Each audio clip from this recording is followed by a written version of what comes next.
नमस्कार दोस्तों, आज सुनते हैं मुंशी प्रेमचंद के द्वारा लिखी कहानी जिसका नाम है गुब्बारे पर चीता। चलिए कहानी शुरू करते हैं।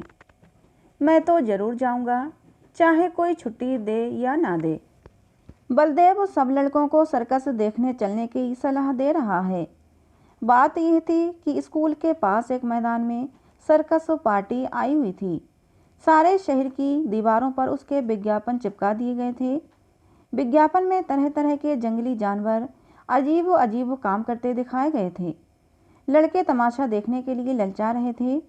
पहले तमाशा रात को शुरू होने वाला था, मगर हेडमास्टर साहब ने लड़कों को वहां जाने की मनाही कर दी थी।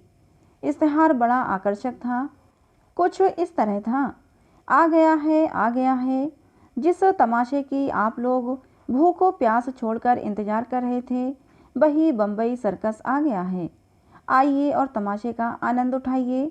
बड़े बड़े खेलों के सिवा एक खेल और भी है, वो भी दिखाया जाएगा जो न किसी ने देखा होगा ना सुना होगा। लड़कों का मन तो सर्कस में लगा हुआ था।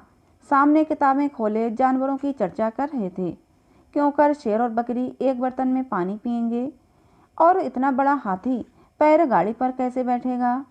पैर गाड़ी के पहिए बहुत बड़े बड़े होंगे। तोता बंदूक छोड़ेगा और बन मानुस बाबू बनकर मेज पर बैठेगा। बलदेव सबसे पीछे बैठा हुआ था और अपनी हिसाब की कॉपी पर शेर की तस्वीर खींच रहा था और सोच रहा था कि कल शनिचर नहीं इतवार होता तो कैसा मज़ा आता। बलदेव ने बड़ी मुश्किल से कुछ पैसे जमा किए थे। मना रहा था कि कब छुट्टी हो और कब भागूं। हेडमास्टर साहब का हुक्म सुनकर वो जामे से बाहर हो गया।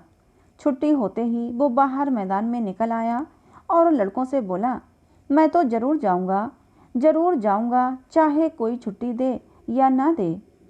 मगर और लड़के इतने साहसी न थे।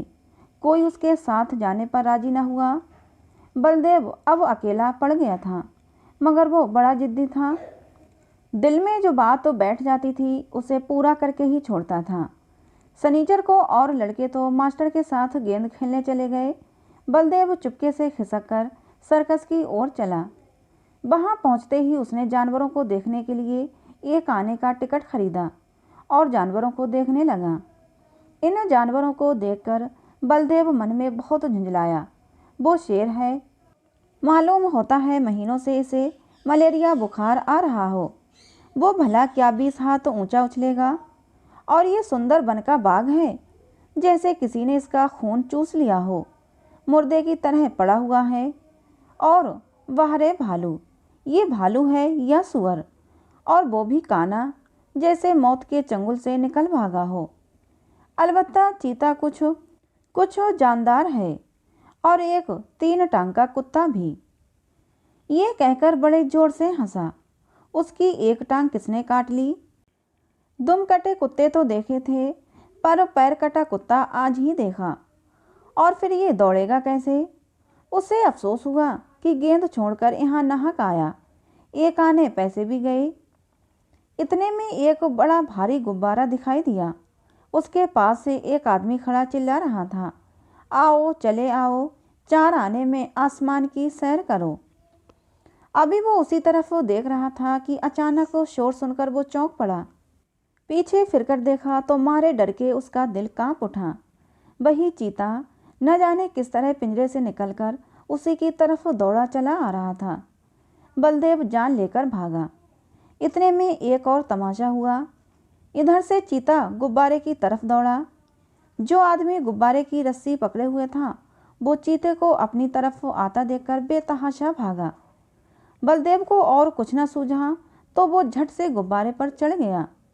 चीता भी शायद उसे पकड़ने के लिए कूदकर गुब्बारे पर जा पहुंचा। गुब्बारे की रस्सी छोड़कर तो वो आदमी पहले ही भाग गया था। वो गुब्बारा उड़ने के लिए बिल्कुल तैयार था। रस्सी छूटते ही वो गुब्बारा ऊपर उठा। बलदेव और चीता दोनों ऊपर उठ गए। बात की बात में गुब्बारा ताड़ के बराबर जा पहुंचा। बलदेव ने एक बार नीचे देखा तो लोग चिल्ला चिल्ला कर उसे बचने के उपाय बतलाने लगे, मगर बलदेव के तो होश उड़े हुए थे।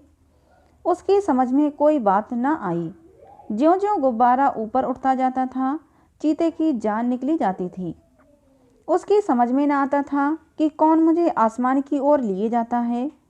वो चाहता तो बड़ी आसानी से बलदेव को चट कर जाता, मगर उसे अपनी ही जान की फिक्र पड़ी हुई थी।